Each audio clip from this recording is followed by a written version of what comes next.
key issue with exposed tree roots on a trail is that they represent a trip hazard. The potential to trip and land badly is high, so it's important to master these kind of trail conditions, especially when you're moving at speed. The main problems you face on a badly rutted and rooted section of trail are maintaining your rhythm and flow because the roots disrupt your foot placement, making sure you don't catch a root with your toe and trip up, obviously, and maintaining your pace and not losing time. The cure may sound rather simple. It's basically looking ahead, but then keeping things in your peripheral vision as you move forward.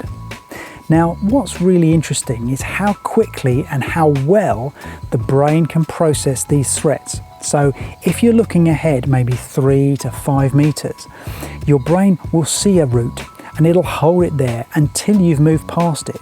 So when you first see it, it'll be quite clear, but then it moves into your peripheral vision. But it's almost like it's actually being tagged and your brain is aware of it and you are aware of the threat all the time as you move forward. And that is the key to success here.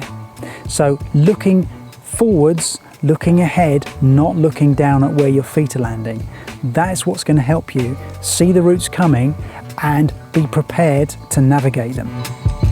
Other important factors are obviously making sure that you're lifting your feet purposefully to avoid catching a toe on a root.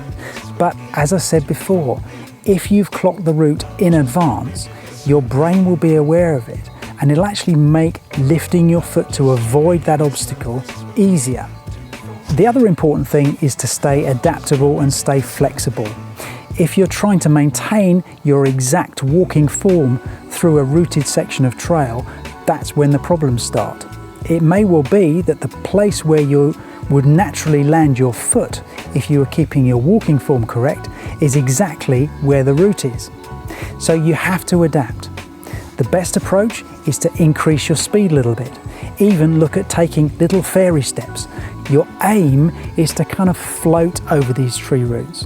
So you float over by just quickly dabbing your feet in the gaps. Okay, so I've got a really good stretch of highly rooted trail here, and it's going to give us a perfect little section to just demonstrate some of the things I've been talking about. Now, the one thing you will have to do is pretend that there isn't a smooth line down the edge of it, because the answer to the problem of how to tackle a rooted section of trail in this case would be to walk along the smooth line at the edge of it. But of course, that's not going to help you at all. So imagine the smooth line isn't there and focus on the roots. Okay, so on this section of trail, the key trip hazards that I'm seeing that are really key ones to avoid, there's a little double root first up, then a little bit about a metre further on there's quite a big root sticking out of the soil, and then there's a third one not far after that's luckily got some heather sticking out of it, so that's helping to draw my attention to it. The key thing, as I said before, to remember is clock these early. So as you're approaching, clock them early. Your brain will retain that information. Trust your peripheral vision. So it'll spot the hazard and it'll track it in your peripheral vision as you move past while you're spotting further hazards.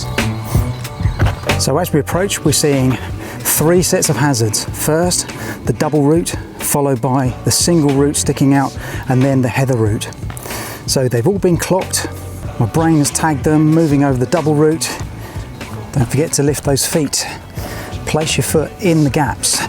So the other thing with rooted sections of trail that will make a difference as well is also which direction the sun is coming from.